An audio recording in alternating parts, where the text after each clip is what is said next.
नाव में देसी जुगाड़ लगा बक्सर से प्रयागराज जाने पर डीएम ने लगाया प्रतिबंध। डीएम बोले कि दूरी बहुत ज्यादा है, छोटी सी नाव से जाना खतरनाक है। क्या है ये पूरा मामला, आपको विस्तार से बताते हैं। 1 महीने से अधिक हो गया, लेकिन प्रयागराज में आयोजित महाकुंभ का जज्बा कम होने का नाम नहीं ले रहा है। प्रयागराज जाने के लिए श्रद्धालुओं का तांता लगा हुआ है। रेल मार्ग हो, सड़क मार्ग हो या फिर वायु मार्ग हो, हर जगह श्रद्धालुओं की बेतहाशा भीड़ देखी जा रही है। सड़कों पर कई किलोमीटर जाम का तो रेलवे स्टेशन पर ट्रेनों की जगह नहीं होने से सैकड़ों वीडियो ऐसे सामने आ रहे हैं। ऐसे बक्सर जिले के सदर प्रखंड अंतर्गत कमहरिया के रहने वाले 8 युवकों ने एक छोटी सी नाव से प्रयागराज जाकर महाकुंभ में आस्था की डुबकी लगाने की ठानी। वो गए और महाकुंभ में डुबकी लगाकर सकुशल वापस भी आ गए। इसका वीडियो भी खूब वायरल हुआ, मीडिया में भी खूब चर्चा हुई। नाव से प्रयागराज महाकुंभ का सफर करने वाले 8 दोस्तों में मनु कुमार ने बताया कि ट्रेन में भीड़ और हाईवे पर वाहनों की लंबी कतार और 40 किलोमीटर पहले ही वाहनों के रोक दिए जाने की खबर जब आ रही थी, तो हम सभी साथियों ने नाव से ही यात्रा करने की योजना बनाई।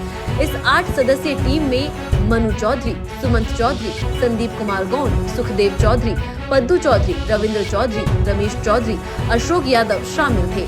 मनु ने बताया कि कमहरिया गांव के गंगा तट से 11 फरवरी को सुबह 10 बजे अपनी खुद की नाव पर खाने पीने के सामान सहित सभी जरूरी वस्तुएं लेकर सफर पर हम निकल गए। 13 तारीख को रात 1 बजे हम लोग प्रयागराज पहुंच गए। संगम से लगभग 5 किलोमीटर पहले ही अपनी नाव खड़ी कर संगम पर स्नान किया।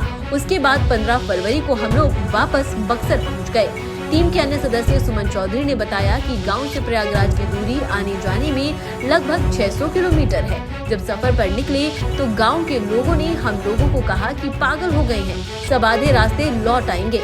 कई तरह के व्यंग किए गए, हमें बहुत कुछ बोला गया, लेकिन हम लोग मन बना चुके थे बीच रास्ते में आगे जाने का। हालांकि हिम्मत थोड़ा टूटी भी, लेकिन मन में यही हुआ कि वापस लौटेंगे तो गांव वाले मजाक उड़ाएंगे, जिसके चलते हिम्मत बनाकर प्रयागराज पहुंचकर वापस लौटने में सफल रहे। हम लोगों की इस तरह की ये यात्रा इतनी लंबी पहली यात्रा थी।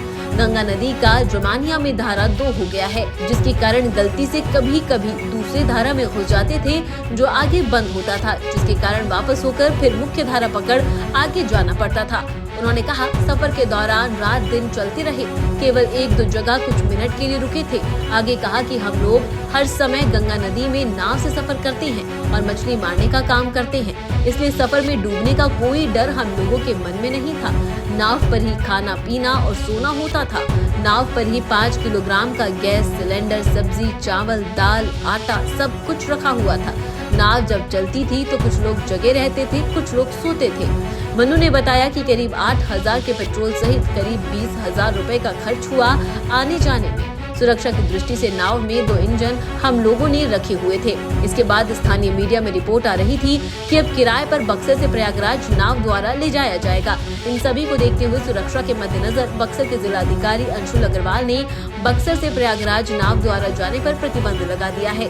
डीएम ने कहा कि दूरी 600 किलोमीटर के लगभग है, जिसे छोटी सी नाव से तय करना जानलेवा हो सकता है। इस पर और क्या कुछ बक्सर के डीएम अंशुल अग्रवाल ने कहा, सुनिए। बिल्कुल, देखिए, प्रयागराज और बक्सर की दूरी काफ़ी है, लगभग 250 किलोमीटर है और इसमें नाव से परिचालन करना बहुत ही खतरनाक है। उसी को जो है संज्ञान जिला प्रशासन के द्वारा लिया गया है और किसी भी नाव से परिचालन पर जो है प्रयागराज की तरफ इतनी लंबी दूरी पर आवागमन के लिए रोक लगा दी गई है। ये बहुत ही जो है एक तरीके से जान पर खेल के लोग बाग जाते हैं, उचित नहीं है। लाइफ जैकेट भी उसमें नहीं रहती है और यदि मोटर इत्यादि खराब हो जाए, कोई भी तकनीकी समस्या आ जाए तो उसमें भी जान माल का खतरा बना रहे। उसी को संज्ञान में लिया गया है और उस पर किया गया है आम जनता को कि नाव से न जाए। नहीं, बिल्कुल, सभी लोगों से मैं अपील करता हूं कि कोई भी इस प्रकार से जो है खतरे वाला आवागमन है उससे परहेज करें और विशेषकर नाव से इतनी लंबी दूरी तक आवागमन करना बहुत ही जो है चिंताजनक है और इसी को संज्ञान में लेते हुए उस पर तत्काल प्रभाव से रोक लगा दी गई है। किसी भी प्रकार से जो है इतनी लंबी दूरी के नाव से आवागमन प्रतिबंधित है।